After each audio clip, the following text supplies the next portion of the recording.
కోపం అన్నమాట.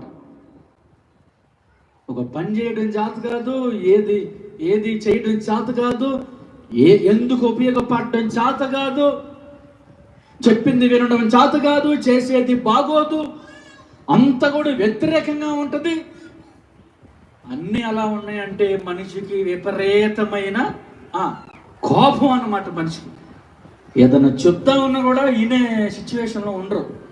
విపరీతమైన కోపం. నీ కోపం ఎప్పుడు కంట్రోల్ అయిద్దో ఆ రోజే నీ కుటుంబం బాగుపడిద్ది. స్తోత్రం చెప్పండి గట్టిగా. నీ కోపం వల్ల ఎవరికి ఉపయోగం లేదు. వాళ్ళు స్త్రీలు కానివ్వండి, పురుషులు కానివ్వండి. అయితే ఈరోజు ఇద్దరు అన్నదమ్ముల గురించి చెప్తున్నా నేను. వాళ్ళు దేవుడికి అర్పించారు, కానీ ఒక ఆయన మనస్సాక్షి బాగుంది, మరొక ఆయన మనస్సాక్షి బాలేదు. మనస్సాక్షి బాలేదు. మనస్సాక్షి ఏది ఉంటే మనస్సాక్షి ఏది అనిపిస్తే అది చేస్తాం కదా మనం.